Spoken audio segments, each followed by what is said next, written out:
ध्रुव नारायण सिंह राय की प्रतिमा के आवरण पर जो आज आयोजन हुआ है, उनके माननीय अध्यक्ष समाजवादी विचारधारक और पूर्व प्रधानाध्यापक और समाजसेवी श्री कपिलेश्वर प्रसाद यादव,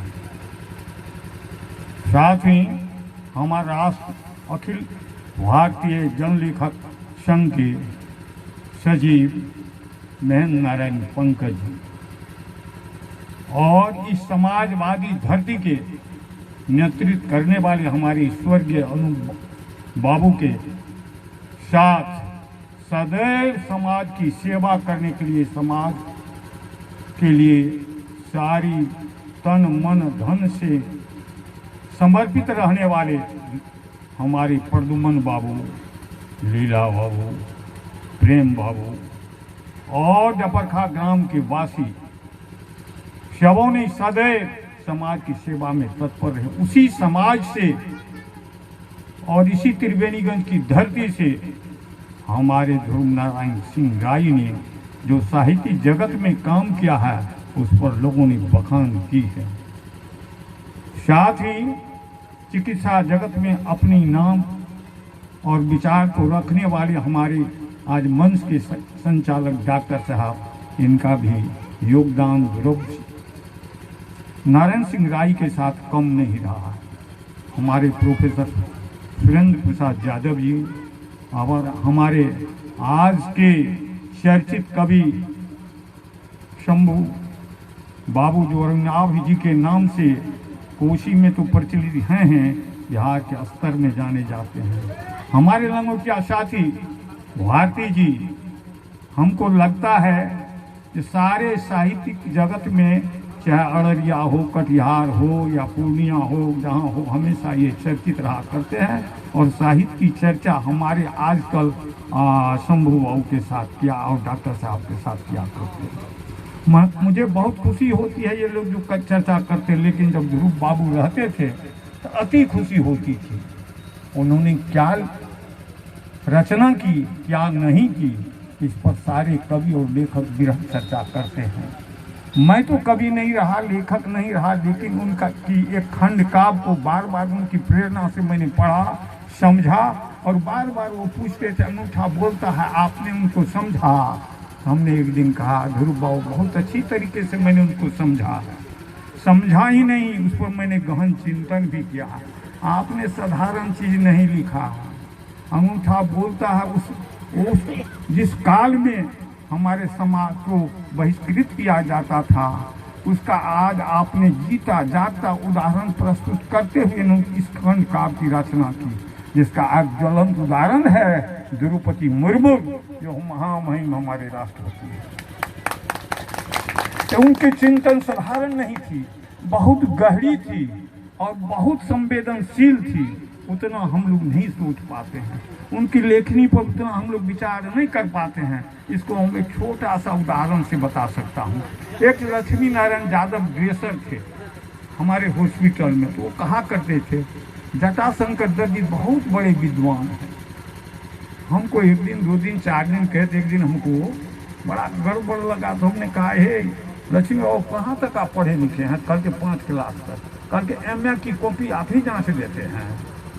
तो हम तो गणित के शिक्षक हैं, हम तो उतने साहित्यिक जगत के साहित्य की जानकारी नहीं है, इसलिए उनकी व्यक्तित्व और कृतित्व का मूल्यांकन मेरे भूते से बाहर की बात है। और सिर्फ एक ही शब्द में जानता हूँ मैं, ध्रुव नारायण सिंह राय एक महान और महाकवि थे और उनकी रचना इस धरती पर तब तक समसामयिक रहेंगे जब तक ये धरातल रहेगा, इतना ही मैं जानता हूँ। जहाँ तक उनके साथ काम करने की बात थी, हम वैसे वो कहते थे, आप नहीं जानते, हमारा उम्र बहुत है, उम्र से हम आपसे सीनियर है, लेकिन मैं आपको सीनियर मानता हूँ।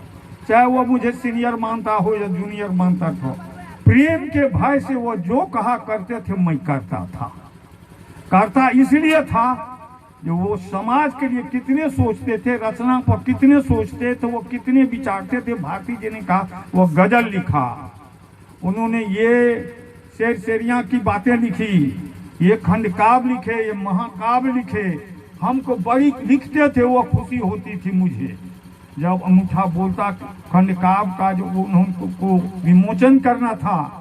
हमारे स्वर्गीय मान क्या कहते हैं भेसी साहब महावीर बाबू आए थे और स्वर्गीय बेचू पासवान के टॉकीज में इनका जो आवरण किया था, तो जहाँ तक बन पाया था शंभू बाबू हैं सामने में, हमने आर्थिक सहयोग लोगों से भीख मांग मांग के चंदा कर करके किया था और करने का काम करते रहा है।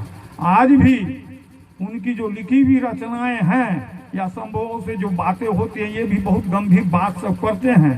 तो मैं क्या कहूँ, भारती जी की बात कहूँ कि सुबोध बाबू को कहूँ कि अरुण बाबू कहूँ कि तरुण बाबू को कहूँ, हमारे त्रिवेणीगंज की धरती साहित्य जगत में उर्वरा रहा है, उर्वरा रहेगा, जैसे अभी कहा कि दीपक भी काम कर रहा है। और इन लोगों से मैं निवेदन करूँगा, और हमारी एक बात मैंने कहने के लिए छूट गया कि यहाँ हमारे समाज के प्रबुद्ध वर्ग हैं, साथ ही यहाँ की हमारी महिलाएं हैं, बहन भी हैं, बेटियां भी हैं, बहू भी हैं। इससे स्पष्ट होता है कि हमारे धरती पर इन लोगों को ध्रुव बाबू से ज्यादा उनकी रचनाओं से प्रेम और श्रद्धा है।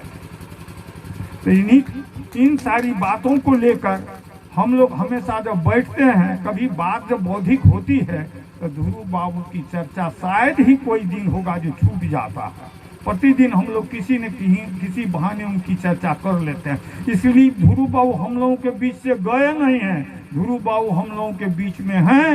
नर और नारी और जितने भी हमारे पुरुष हैं, सबके वर्गों में उन्होंने अपनी लेखनी दे के गई है, अपनी सोच को दे के गया है, अपने विचार को दे के गया है। वो हम लोगों के साथ रहेंगे। हम लोगों का कर्तव्य है, हम लोगों को उनके पथ पर चलना चाहिए। इसलिए अभी हमारा समाज, हमारा देश या मानव का जो अवमूल्यन हो रहा है, यह कैसे कम से कम अस्थिर रहे और यह अवमूल्यन न हो, इनकी रचना के द्वारा या अन्य कवियों की रचना के द्वारा इसमें जो बुराइयां आई है, जो त्रुटियां आई है, हम लोग प्रयास करेंगे दूर करने का। साधारण द्वापर गाथा काल है, दी फेस ऑफ द मिरर ध्रुव बाबू का साधारण नहीं है।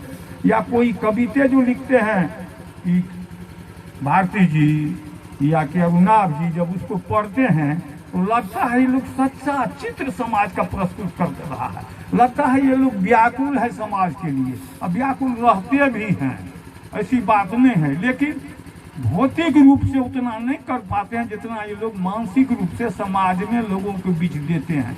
तो हमारी भाई का, बंधुओं का, हमारे समाज के लोगों का, बहनों का, बेटियों का, बहुओं का, सारे लोगों का एक चेतनशील प्राणी के नाते चेतना के रूप में उनकी साहित्यिक बातों को ले करके समाज में हम रखें और सुंदर समाज बनाने का काम करें।